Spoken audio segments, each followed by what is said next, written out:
Mari kita berdoa.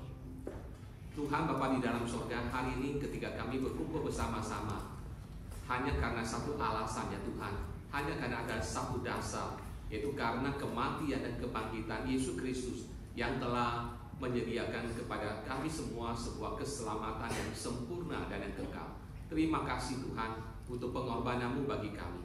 Terima kasih Bapa di surga untuk anugerah-Mu di dalam Yesus Kristus bagi kami.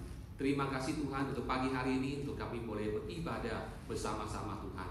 Kami bersyukur Tuhan untuk kesempatan yang Tuhan berikan. Kami mengingat Tuhan untuk jemaat yang tidak bisa datang Tuhan, baik mereka yang dalam kondisi lemah tubuh ya Tuhan. Kami berdoa untuk Pak Mandik agar Tuhan boleh pulihkan dan berikan dia kekuatan dan pemulihan yang datang dari Tuhan. Dan berdoa juga untuk Tante Henny agar Tuhan juga boleh berkati dalam masa proses pemulihan kesehatannya, Tuhan sertai. Kami berdoa untuk Om Charles yang barusan menjalani operasi, kiranya Tuhan juga boleh tolong dan berikan recovery yang baik Tuhan. Kami juga berdoa untuk beberapa jemaat yang saat ini sedang traveling ya Tuhan, baik ke Jepang ya Tuhan, untuk ke Eropa dan juga ke Indonesia. Tuhan juga tolong pimpin mereka satu persatu, supaya dimanapun mereka berada, Tuhan tetap menyertai dan memimpin. Berkati Tuhan kebaktian kami pagi hari ini. Berkati untuk firman yang akan kami renungkan bersama-sama, khususnya khotbah pembinaan pada hari ini. Kami berdoa Tuhan, Kau tolong hamba-Mu dengan segala kelemahan dan keterbatasannya, supaya boleh menguraikan firman Tuhan. Di dalam nama Tuhan Yesus Kristus kami berdoa. Amin. Silakan duduk. Shalom, selamat pagi ya jemaat yang dikasih Tuhan. Bersyukur untuk senior-senior yang pagi ini bisa hadir, sekalipun kemarin dari pagi sampai malam kita pergi ke Borel, kita pergi lihat tulip dan fellowship bersama. Hari yang melelahkan, tetapi Bapak Ibu senior tetap bisa sehat dan tetap bisa semangat untuk datang ke gereja pada pagi hari ini. Nah Bapak Ibu Saudara, hari ini adalah khotbah pembinaan, dan kembali kita membahas dari pengakuan iman rasuli, dan topik kita hari ini adalah tentang kebangkitan Kristus dan kenaikan Kristus. Pengakuan iman rasuli mengatakan, pada hari ketiga bangkit pula dari antara orang mati dan naik ke sorga, duduk di sebelah kanan Allah, Bapa yang Maha Kuasa. Dua statement itulah yang akan kita bahas di dalam khotbah pembinaan pada pagi hari ini. Bapak Ibu Saudara yang kasih Tuhan, apa artinya ketika kita berkata bahwa Yesus bangkit dari antara orang mati pada hari ketiga? Apa arti kalimat ini? Arti kalimat ini adalah ingin mengatakan bahwa Yesus itu benar-benar mati pada hari Jumat sore ketika ia disalibkan. Dan pada hari Minggu pagi, ia secara pribadi, secara fisik, sungguh-sungguh bangkit dari antara orang mati dan tidak akan mati lagi untuk selama-lamanya. Itu adalah kebenaran yang pertama. Kedua, Yesus bangkit secara fisik, artinya secara personal. Ia adalah Yesus yang sama yang kita kenal. Ia adalah Yesus yang sama dikenal oleh murid-murid, bukan orang lain atau bukan peran pengganti seperti ada yang mengatakan, teori yang mengatakan yang disalibkan itu bukan Yesus, yang bangkit itu juga bukan Yesus secara personal. Yang ketiga, ia bangkit secara fisik. Berarti itu bukan penampakan atau phantom atau hantu atau imajinasi, melainkan Yesus Kristus secara personal, secara fisikal, Yesus yang sama bangkit dari antara orang mati. Bapak Ibu Saudara, istilah bangkit itu memiliki arti bahwa ia hidup kembali dengan tubuh yang tidak dapat rusak, tubuh yang tidak bisa binasa lagi, dan tubuh yang kekal. Itulah arti dari bangkit. Sepanjang pelayanan Yesus, ia beberapa kali membangkitkan orang dari kematian. Kalau kita baca Injil, ada beberapa peristiwa Yesus membangkitkan orang mati. Misalnya ada seorang pemuda di Nain dibangkitkan. Kemudian anak perempuan Yairus juga dibangkitkan. Dan Lazarus juga dibangkitkan. Tapi apa beda kebangkitan orang-orang ini dengan kebangkitan Yesus Kristus?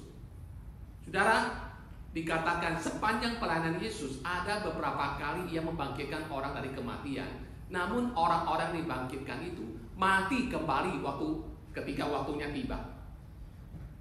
Namun kebangkitan Kristus adalah kebangkitan yang kekal.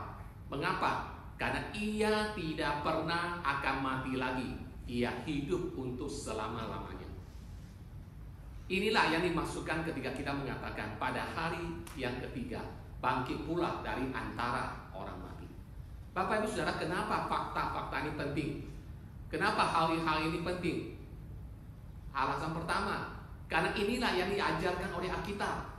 Mengapa kita percaya bahwa Yesus bangkit secara fisik, Yesus bangkit secara personal, Yesus tidak akan mati lagi untuk selama-lamanya? Mengapa fakta ini penting? Alasan pertama, karena ini yang Alkitab ajarkan.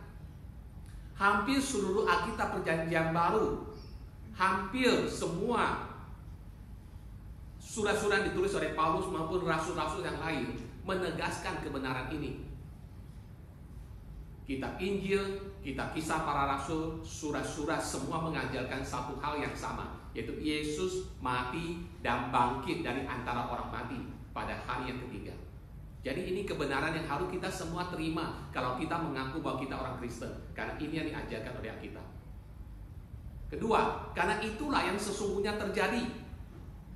Seandainya kita berada di situ pada hari Minggu, pada hari Yesus bangkit itu, maka kita akan melihat kubur yang kosong. Apabila kita bersama murid-murid pada waktu itu, maka kita akan menyaksikan Yesus menyatakan diri di antara murid-muridnya. Apabila kita bersama dengan Thomas, maka kita akan bersama dengan Thomas menyaksikan lambung Yesus yang ditusuk dan bekas lubang yang ada di telapak tangan Tuhan Yesus. Kita akan menyaksikan semuanya itu, karena itu adalah peristiwa yang sungguh-sungguh terjadi. Mengapa fakta-fakta ini penting?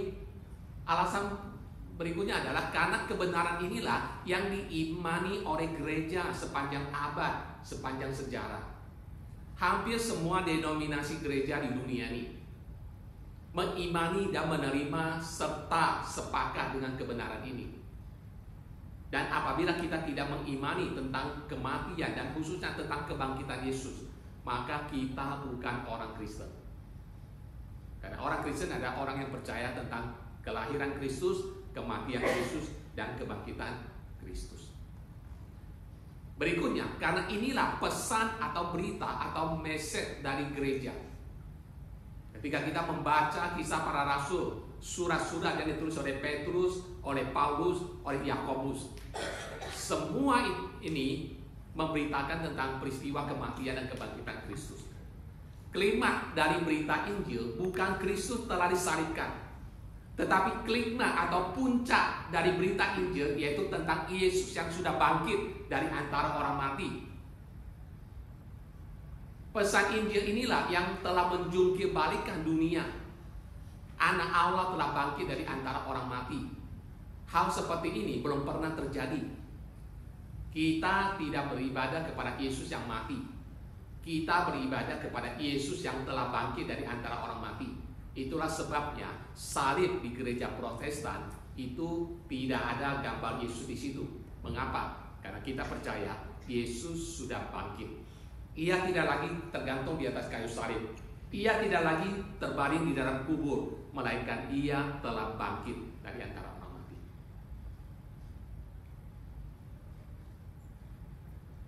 Bapak Ibu Saudara, apa yang terjadi seandainya Kristus tidak bangkit? Apa yang akan terjadi kalau Yesus itu tidak bangkit? Dalam gereja mula-mula ada beberapa orang percaya yang bingung ketika orang-orang yang mereka kasih itu meninggal dan dikuburkan. Mereka tidak tahu nasib orang yang mereka kasih itu ketika sudah mati, ketika ditutup dengan tanah, apa yang terjadi dengan mereka kemudian. Mereka tidak tahu. Ada pemahaman yang berkembang pada waktu itu yang mengatakan bahwa mereka yang sudah mati tidak akan dibangkitkan kembali. Itu ada sebuah konsep kepercayaan pada abad pertama waktu itu. Paulus membahas hal ini di dalam 1 Korintus pasal 15 yang tadi kita sudah baca. Dengan mengingatkan para pembacanya bahwa kebangkitan orang-orang percaya itu bergantung pada apakah Yesus sendiri bangkit dari antara orang mati atau tidak. Kebangkitan orang-orang mati itu sangat bergantung kepada fakta apakah Yesus sendiri memang bangkit dari antara orang mati atau tidak. Apabila kita berdiri di samping kuburan dari orang yang kita kasihi, sangat mudah bagi kita untuk dicekam dan dikuasai oleh kuasa kematian. Kita jadi bertanya-tanya apakah kita akan melihat lagi dan berjumpa lagi dengan orang yang kita kasihi atau tidak waktu mereka sudah meninggal. kita akan berjumpa lagi atau tidak. Kita belum pernah berjumpa dengan orang-orang mati yang kita kenal, yang hidup kembali. Jadi jangan-jangan tidak ada kebangkitan sama sekali. Pikiran-pikiran seperti itu sangat manusiawi dan dapat dimengerti. Dan terjadi pada orang-orang Kristen mula-mula yang membuat mereka menjadi putus asa dan bingung dan bertanya-tanya, apakah ada kebangkitan dari orang mati atau tidak? Apakah nanti ketika kami mati, kita akan bertemu lagi dengan orang-orang kita kasihi yang sudah lebih dahulu mati atau tidak? Itu pertanyaan pada waktu itu, pada abad pertama. Nah, Bapak Ibu Saudara, sebagai responnya, Paulus tidak menegur orang-orang Kristen di Korintus karena ketakutan dan keraguan mereka. Begitu juga Paulus tidak berusaha membuktikan kebangkitan dari antara orang mati dengan argumen-argumen yang mendetil. Tidak. Tetapi apa yang dilakukan oleh Paulus? Yang Paulus lakukan adalah mengajak orang-orang Kristen ini kembali pada kubur yang kosong. Dan selanjutnya, melalui beberapa ayat di dalam 1 Korintus pasal ke-15, Paulus menegaskan kembali apa yang terjadi apabila Kristus tidak bangkit. Apa yang akan terjadi kalau Kristus tidak bangkit? Paulus memberikan beberapa kesimpulan, beberapa argumen di situ. Apa kesimpulannya? Apa yang akan terjadi waktu Yesus tidak bangkit? Dikatakan pertama, jikalau Kristus tidak bangkit, maka iman kita sia-sia. Kalau Yesus tidak bangkit, maka kepercayaan kita itu sia-sia. Di dalam ayat ke-17a, Paulus berkata, jika Kristus tidak dibangkitkan, maka sia-sialah kepercayaan kamu. Sia-sialah iman kamu. Istilah sia-sia di sini punya arti kosong, hampa, tidak berarti, tidak berharga, tidak bernilai.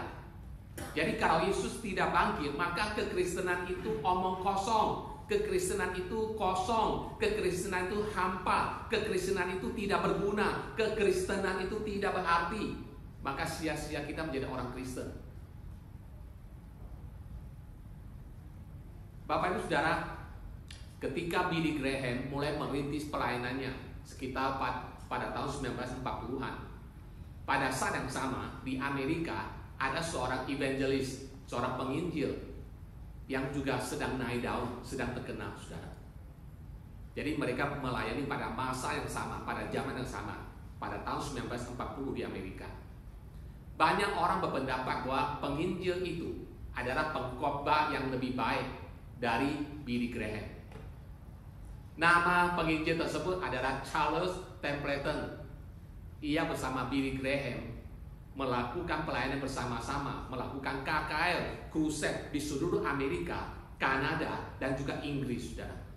Dan di antara dua orang ini, saudara, orang membandingkan khotbah dari Charles Templeton itu lebih bagus daripada khotbah Billy Graham. Orang mengatakan khotbah Billy Graham itu monoton. Orang mengatakan Templeton itu punya kemampuan fasih lidah, khotbahnya itu sangat punya karisma dan bisa bisa merebut perhatian banyak orang. Mereka berdua naik daun, mereka berdua menjadi dua penginjil muda terkenal pada tahun 1940-an di Amerika pada waktu itu. Charles Templeton adalah seorang yang memiliki karunia, bakat, cerdas, fasih lidah, dan pengkhotbah Injil yang penuh dengan power. Tahun-tahun setelah Perang Dunia Kedua, Billy Graham dan Charles Templeton mulai bergerak ke arah yang berbeda. Jadi setelah Perang Dunia Kedua tahun 1945, selama kurang lebih 5 tahun pelayanan, di 5 tahun awal, dua orang ini begitu semangat memberitakan tentang Yesus Kristus, tentang kematiannya, tentang kebangkitannya. Tapi setelah 5 tahun, dua penginjil muda ini mulai menuju ke arah berbeda. Saudara, apa yang terjadi? Templeton mulai terpengaruh oleh teologi liberal yang mulai berkembang pada waktu itu, yang dipengaruhi oleh teolog-teolog dari Jerman waktu itu, dan mulai mempertanyakan banyak aspek dari iman Kristennya. Dua hal ditanyakan oleh Templeton tentang iman Kristen adalah: pertama, ia mulai meragukan bahwa Alkitab itu adalah firman Tuhan. Templeton akhirnya mengambil kesimpulan, Alkitab itu bukan firman Tuhan, tetapi Alkitab berisi firman Tuhan. Ini dua hal yang berbeda. Dia tidak menerima bahwa Alkitab itu sepenuhnya adalah firman Tuhan. Dia hanya terima bahwa Alkitab itu berisi firman Tuhan. Berarti di dalam Alkitab ada bagian yang menjadi firman Tuhan, ada bagian yang bukan firman Tuhan.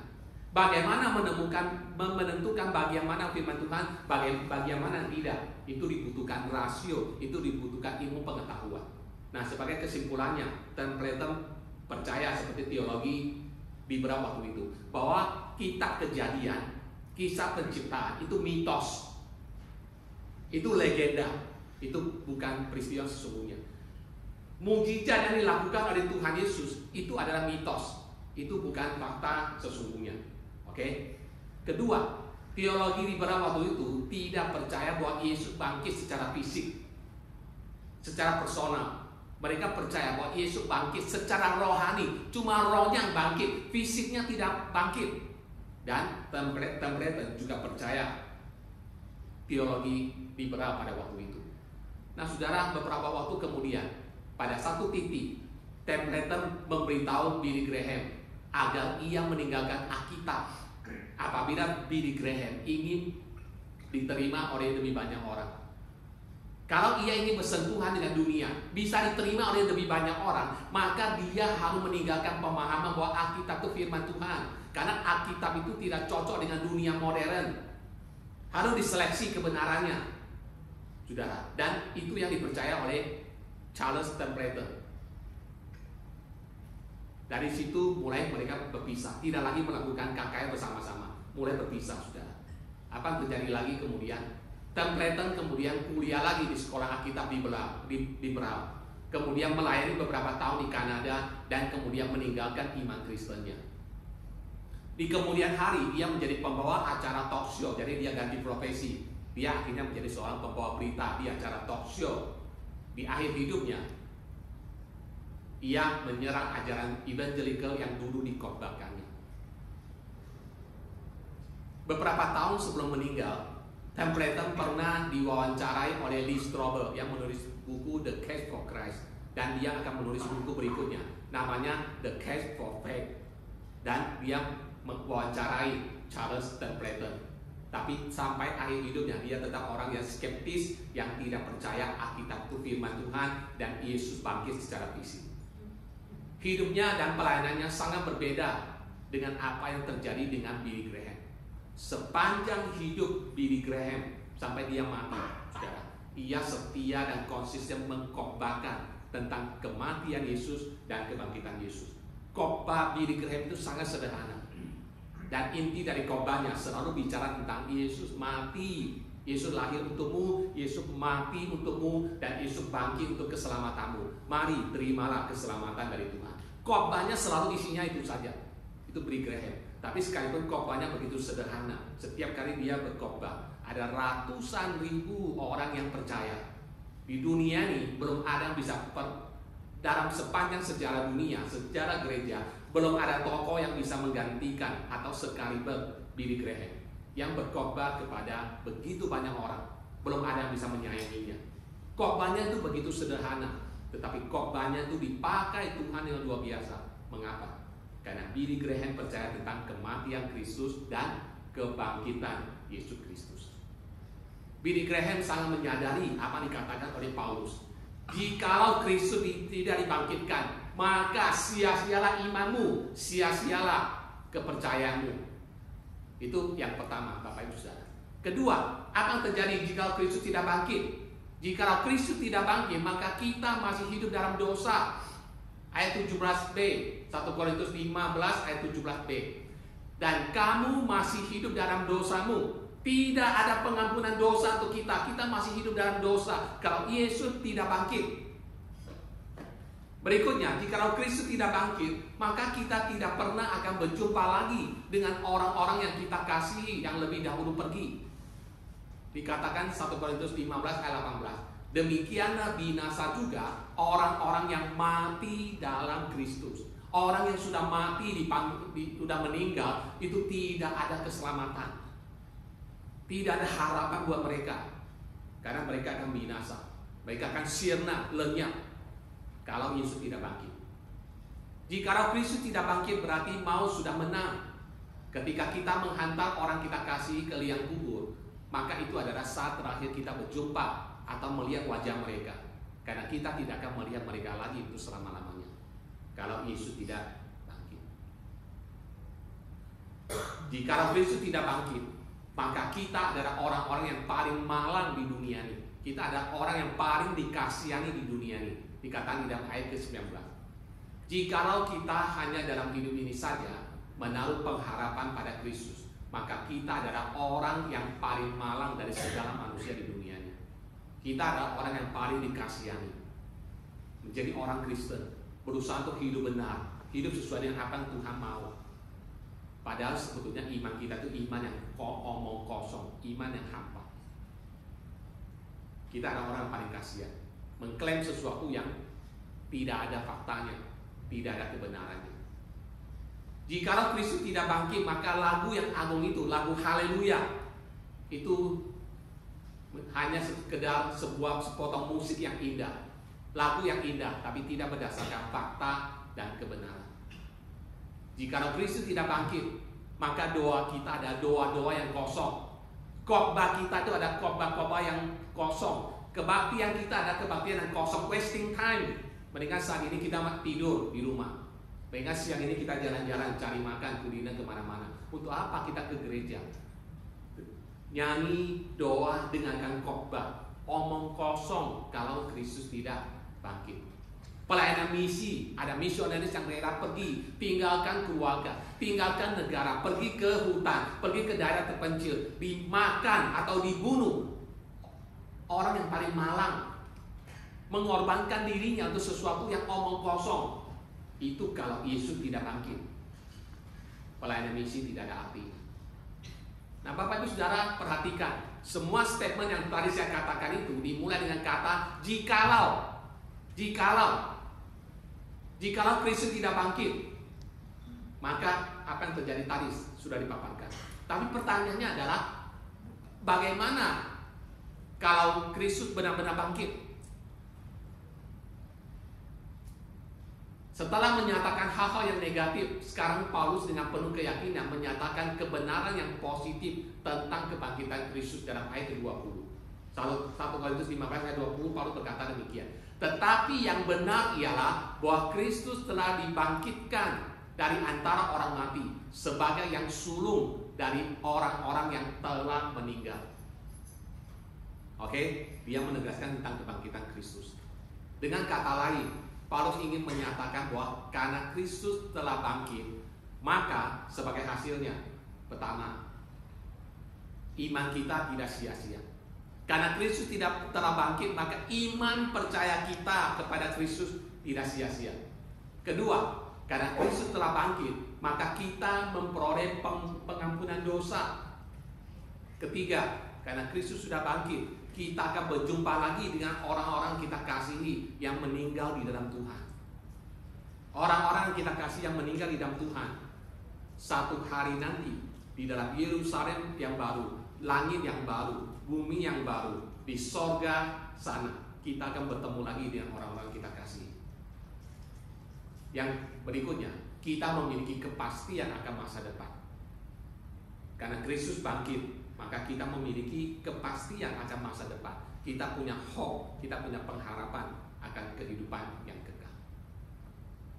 Yang terakhir, kalimat berikut dari pengakuan iman rasuli berkata, naik ke sorga, duduk di sebelah kanan Allah, Bapa yang Maha Kuasa. Apa artinya? Kebenaran tentang kenaikan Kristus ke sorga itu menjawab 3 pertanyaan penting. Apa itu? What happened to Jesus? Apa yang terjadi dengan Tuhan Yesus? Kedua, where did he go? Kemana Kristus pergi waktu dia diangkat oleh awan ke udara? Apa yang terjadi? Ketiga, what is he doing now? Apa yang sedang dikerjakan oleh Kristus saat ini sebelum dia datang kedua kalinya? Jawaban atas ketiga pertanyaan ini adalah pertama, what happened to Jesus? Apa yang terjadi dengan Yesus? Dikatakan ia naik ke surga. Kristus kembali kepada Bapa. Kehidupan Kristus dapat dirangkum sebagai berikut. Dari surga datang ke bumi, kemudian kembali ke surga. Itulah kesimpulan tentang kehidupan Yesus Kristus. Kedua, where did he go? Kemana Kristus pergi? Alkitab mengatakan, ia duduk di sebelah kanan Allah, Bapa yang Maha Kuasa. Kalimat ini berarti Kristus ditinggikan, Kristus dimuliakan, dan Kristus bertahta. Terakhir, what is he doing now? Apa yang sedang dikerjakan oleh Kristus saat ini? Alkitab memberitahu kita bahwa ia menjadi perantara, ia menjadi juru syafaat bagi orang-orang percaya. Ketika Kristus hidup di dunia ini, ia mengalami berbagai pergumulan dan pencobaan, penderitaan. Dan karena ia sudah mengalami semuanya itu, maka ia bisa mengerti kesulitan dan pergumulan yang kita hadapi dalam hidup ini. Kedua, karena saat ini Kristus berada di sorga, ia dapat menjadi perantara antara kita dengan Allah Bapa. Ia menjadi mediator kita, saudara, antara kita dengan Allah. Ia membela kita dan ia berdoa bagi kita. Ketika kita down, ia berdoa buat kita. Ketika kita berbeban berat, ia berdoa bagi kita. Kita punya backing di sorga, yaitu Yesus Kristus yang ada di sorga dan senantiasa berdoa syafaat, menjadi pembela kita, menjadi penghibur kita. Ini inti dari apa yang kita pelajari pada hari ini. Pada hari yang ketiga, bangkit pula dari antara orang mati, naik ke sorga, duduk di sebelah kanan Allah, Bapa yang Maha Kuasa. Itu inti dari pengakuan iman rasuli yang kita bahas pada siang hari ini. Oke, Bapak Ibu, ada pertanyaan? Ada yang ingin bertanya?